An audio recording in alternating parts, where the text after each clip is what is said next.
هادي له ونشهد أن لا إله إلا الله وحده لا شريك له ونشهد أن سيدنا ومولانا محمدا عبده ورسوله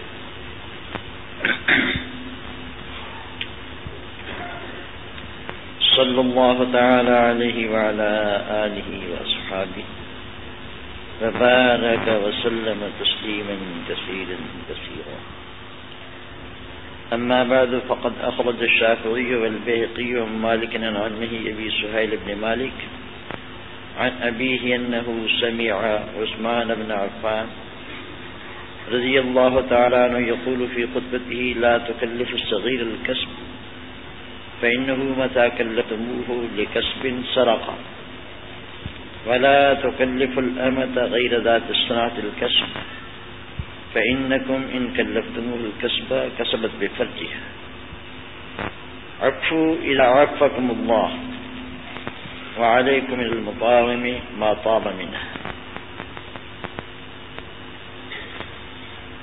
وأخرج البيهقي عن زيد بن الصلت أنه سمع وهو على المنبر سمع عثمان وهو على المنبر يقول: يا أيها الناس إياكم والميسر يريد النرد فإنها قد ذكرت لي أنها في بيوت ناس منكم، فمن كان من في بيته فليحرقها أو يكسرها.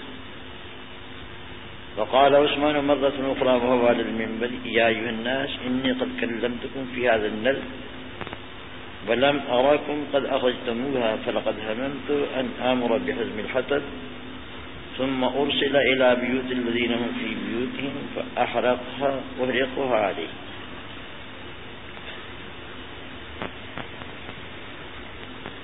وأخرج البيهقي وابن عساكر سالم مولى عبد الرحمن بن حميد أن عثمان بن عفان رضي الله تعالى عنه أتم الصلاة بمنى ثم خطب الناس فقال: يا أيها الناس إن السنة سنة رسول الله صلى الله عليه وسلم وسنة صاحبي، لكن حدث العامة من الناس فخفت أن تستنوا.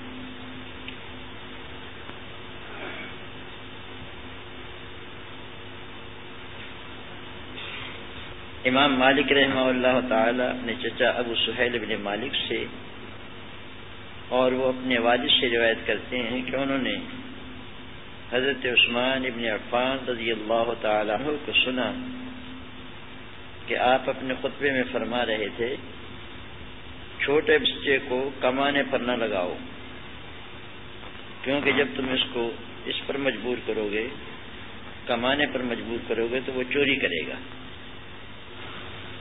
اور لونڈی کو جو کہ کوئی کام نہ جانتی ہو کمانے پر نہ لگاؤ، اس لیے کہ اگر تم اس کی کمائی کی زحمت دو گے تو وہ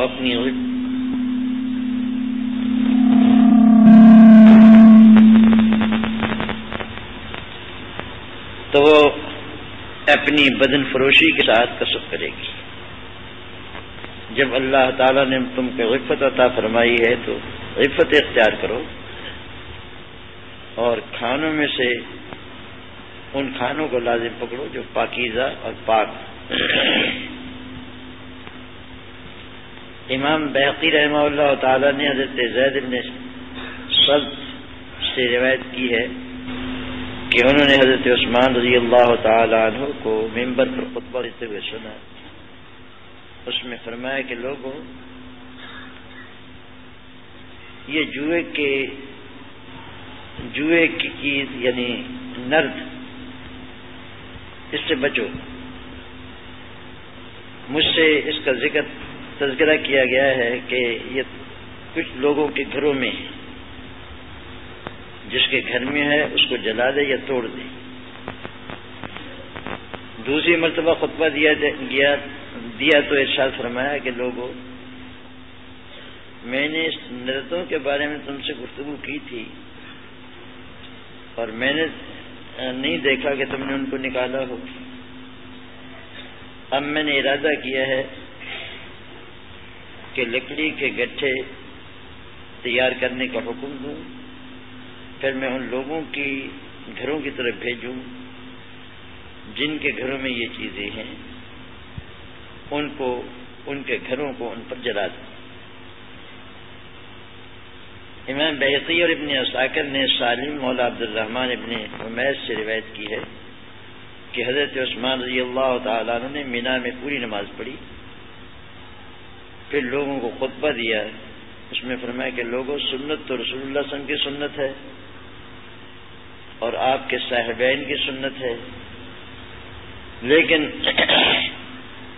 اس سال کچھ نئے لوگ آئے ہیں تو مجھے اندیشہ ہوا کہ اس کو سنت نہ بنا لیں۔ یہ 3 خطبوں کے ٹکڑے ہیں۔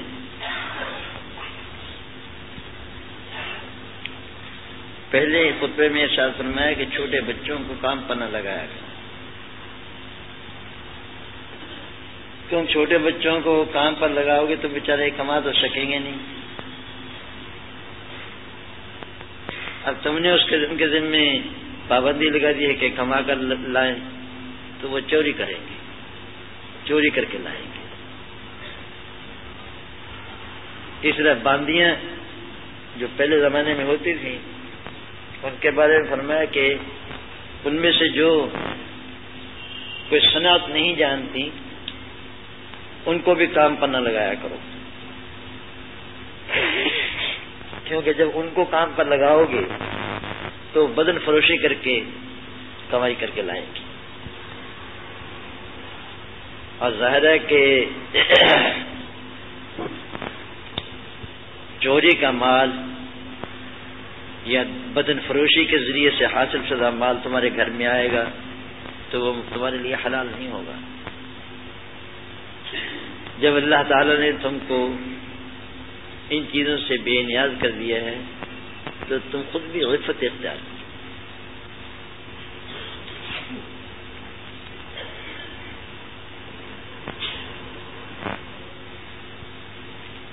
چھوٹے بچوں کی عمر کمانے کی نہیں ہے، اللہ یہ کہ کسی کوئی ایسی صورت پیش آ جائے بیچارے بچوں کو کمانا پڑے تو دوسری بات ہے، ورنہ یہ عمر تو لکھنے پڑھنے کی اور کمالات حاصل کرنے کی۔ تمام کے تمام والدین کوشش کرتے ہیں کہ بچوں کو اس عمر میں کو ہنر سکھایا جائے۔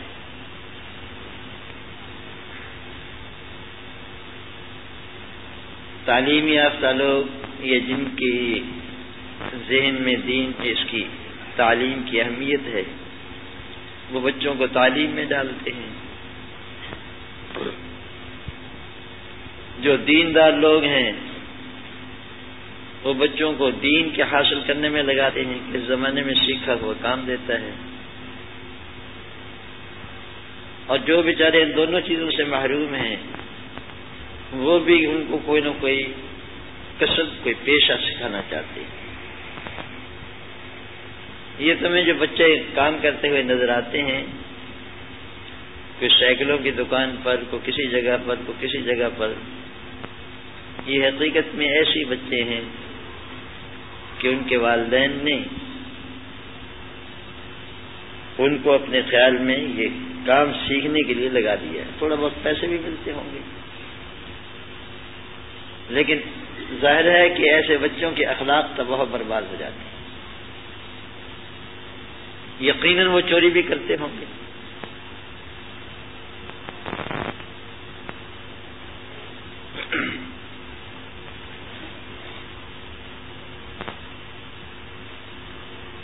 اور ایک اس بات پر تنبیہ فرمائی کہ تمہارے گھر میں جو پیسہ آتا ہے اس کے بارے میں اس کا لحاظ رکھا کرو کہ یہ پاک بھی ہے یا نہیں۔ پاک ناپاک، جائز ناجائز کی پرواہ کیے بغیر کماتے چلے جانا یا جمع کرتے چلے جانا یہ صحیح نہیں۔ حلال ہو، پاک ہو، یہ زیادہ بہتر ہے بنسبت اس حرام کے جو زیادہ ہو، وافر مقدار میں ملے۔ حدیث شریف میں فرمایا گیا ہے ما قل و کفا خیر مما کثر و الہا، جو کم ہو اور آدمی کی کفایت کر لے، ضرورت پوری ہو جائے، جو مال کے کم ہو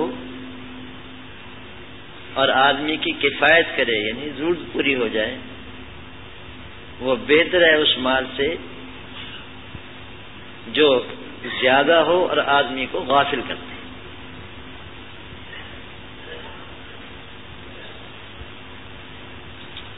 ہماری شریعت کا مزاج تو یہ ہے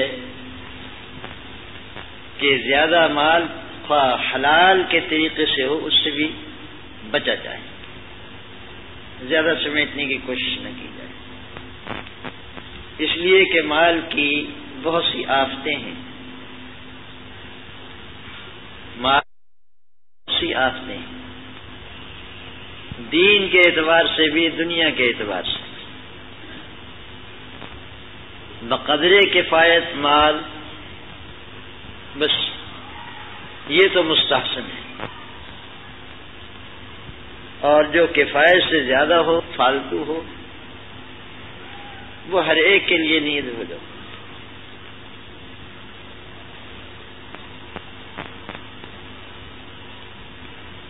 وہ ہر ایک کے لیے بہتر نہیں۔ امام غزالی رحمہ اللہ تعالی فرماتے ہیں کہ مال کی مثال سانپ کی ہے، اگر تم اس کا منتر جانتے ہو تو تمہیں کچھ نہیں کہے گا، اور اگر تمہیں اس کا منتر نہیں آتا تو پھر یہ تمہیں کاٹ کھائے گا۔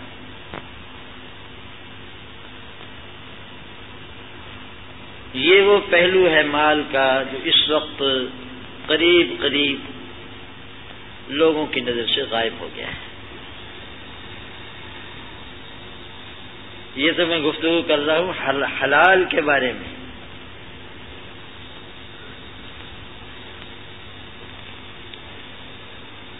اور یہ بات کہ حلال حرام آنا ہی چاہیے تاکہ معیار زندگی کو بلند کیا جائے، یہ تصور مسلمانوں کا نہیں تھا۔ بھلے زمانوں میں مسلمانوں کا یہ تصور نہیں تھا۔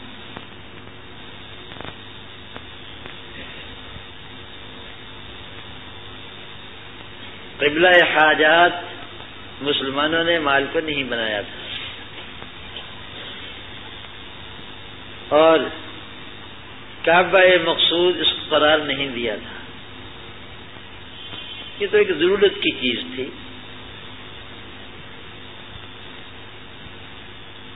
یہاں کی زیب و زینت، یہاں کی خوش عیشی، بہترین لباس ہو، بہترین پوشاک ہو، بہترین خوراک ہو، بہترین مکان ہو، رہائش گاہ ہو، یہ مسلمانوں کا مطمع نظر نہیں تھا۔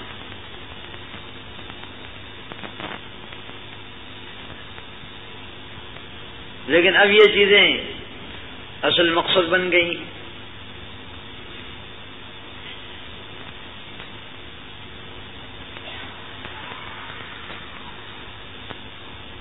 اور اصل مقصد بن جانے کی وجہ سے ہماری توجہ آخرت سے دنیا کی طرف پھر گئی۔ مرنے کو اور مرنے کے بعد کی زندگی کو قریب قریب ہم بھول گئے، اور اس بات کا بھی قریب قریب تصور ختم ہو گیا کہ مجھے اس کا حساب بھی دینا ہے۔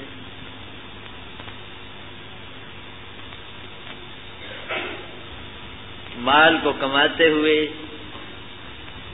اور مال کو خرچ کرتے ہوئے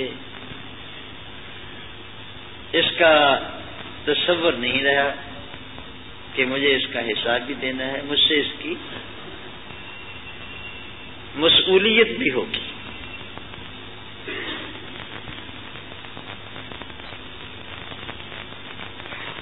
چنانچہ ہم دیکھ رہے ہیں ہمارے سامنے ہمارا نقشہ، اس کو ذکر کرنے کی ضرورت نہیں ہے کہ دین کے معاملے میں بس نماز روزہ کر لیا، وہ بھی کوئی ضروری نہیں کہ پابندی کے ساتھ ہو، وقت پر ادا ہو گیا تو وقت پر صحیح، نہ ہوا تو قضا صحیح، اور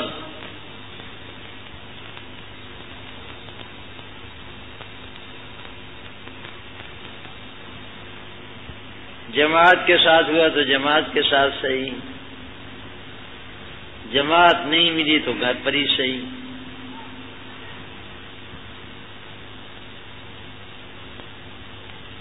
ہمارا دین تو یہاں تک رہ گیا ہے صرف۔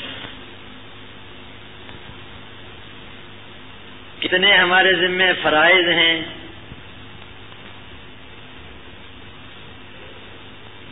کتنے لوگوں کے حقوق ہمارے ذمہ ہیں، اور کن کن کے حق میں ہم نے کیا کیا کوتاہیاں کی ہیں، ان سے قریب قریب ہم سب غافل ہیں الا ماشاء اللہ۔ روزے رکھ لیے رمضان کے، بہت کیا تو زکوٰۃ دے دی، اور زکوٰۃ بھی حساب کر کے نہیں دیتے۔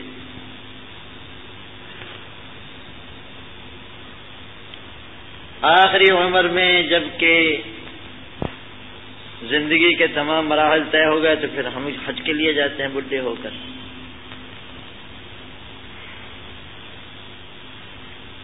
اور اللہ اللہ خیر صلی اللہ، یہ ہمارا دین ہے۔ یہ ہمارے دین کا نقشہ ہے الا ماشاء اللہ، قریب قریب بس اتنا ہی۔ مرنے کے بعد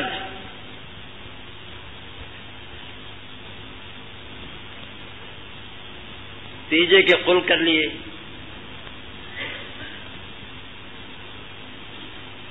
دسویں کا کھانا دے دیا، 40واں کر لیا، چلو چھٹی، یہ میت کا حق ہم نے ادا کر دیا۔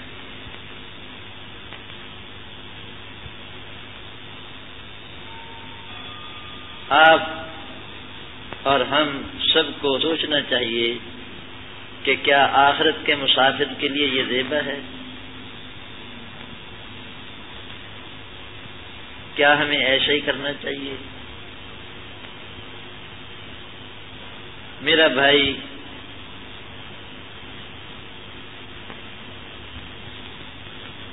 یہ آخرت کا عالم تو ہمارے سامنے آنے والا ہے۔ ہمارا ایمان کمزور ہو گیا، ہمارا یقین کمزور ہو گیا۔ اکابر کا ایمان اور یقین تو ایسا تھا گویا کہ اپنی آنکھوں سے مشاہدہ کر رہے تھے۔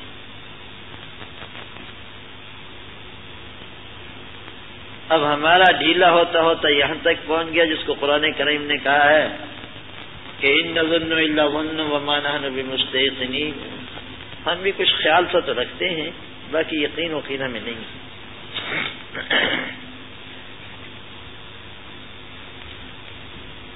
تو دنیا کمانے میں منہمک ہونا ضرورت سے زائد، اس کے آفات میں سے ایک آفت یہ ہے کہ آدمی موت اور موت کے بعد کی زندگی سے، آخرت سے غافل ہو جاتا ہے۔ اسی بنا پر ایک حدیث میں فرمایا رسول اللہ صلی اللہ علیہ وسلم نے کہ الدنیا والآخرت غوطان، دنیا اور آخرت یہ دونوں شوکنے ہیں۔ ایک آدمی کے نکاح میں 2 بیوی ہوتی ہیں نا، ان کو شوکنے کہتے ہیں۔ سوکنوں کی خصوصیت یہ ہے کہ دونوں کو ایک وقت آدمی خوش نہیں رکھ سکتا. فَإِن رَضِيَتْ إِحْدَاهُمَا سَقَطَتِ الْأُخْرَى، اگر ایک راضی ہوگی تو دوسری ناراض ضرور ہو جائے گی. دنیا کو راضی کرو گے تو آخرت ناراض ہوگی، اور آخرت کو راضی کرو گے تو دنیا ناراض ہوگی. ہم لوگوں نے اس سوکن کے حسن و جمال کو تو دیکھا، اس کی باغ و بہار ہمارے سامنے ہے، اس کے غمزہ و ادائیں ہمارے دل کو لبھا لیتی ہیں، اور یہ ہمیں یکسر اپنی طرف متوجہ کر لیتی ہے. دوسری سوکن بیچاری وہ حد سے زیادہ حسین اور حد سے زیادہ پاک باز ہے، لیکن وہ نقاب پہنے رکھتی ہے.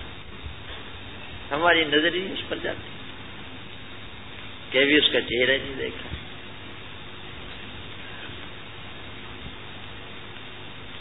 حضرت مولانا مظفر حسین صاحب رحمہ اللہ تعالی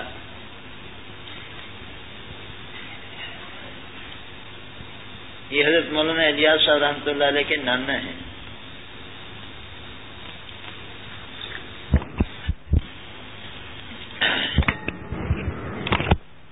ایک دفعہ ایک بستی میں گئے تو وہی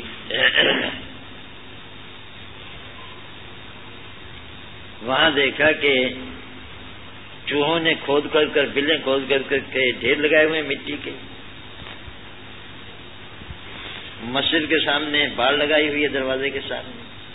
دیہات میں دروازے نہیں ہوتے، بال لگا دیتے احاطے کے سامنے تاکہ کوئی بھینسا وینسا وہاں نہ جائے.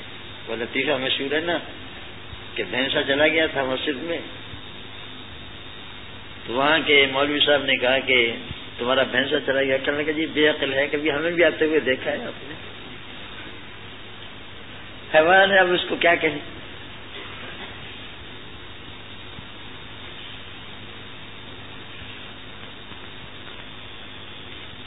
تو جانوروں اور مویشیوں کو روکنے کے لیے دروازے کے سامنے پال لگا دیتے تھے.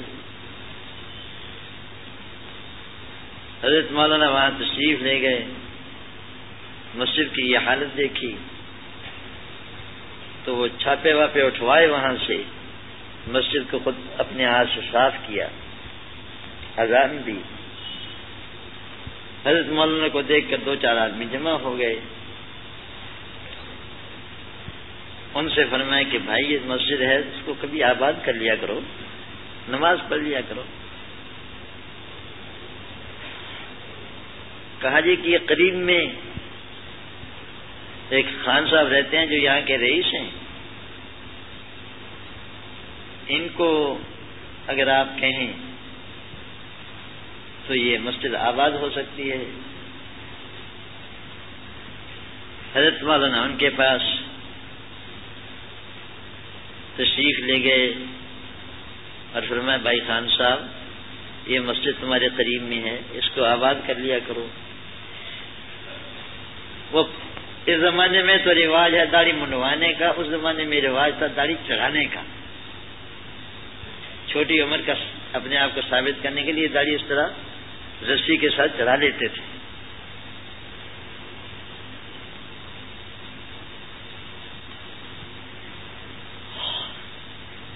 اس نے کہا کہ عجیب بات یہ ہے کہ نماز تو پڑھ لیا کریں، لیکن مشکل یہ ہے کہ مجھے عادت ہے داڑھی چڑھانے کی، اور یہ 5 وقت کا وضو آپ کرواتے ہیں نا، یہ ہم سے نہیں ہو سکتا. ایک مرتبہ صبح کو اپنی داڑھی ٹھیک کرتا ہوں تو شام تک چلتی ہے. ایک دفعہ صبح کی فجر کی نماز تو پڑھ لیا کرو نا ایسے ہی. ایسی پڑھا کرو. اس کے بعد پھر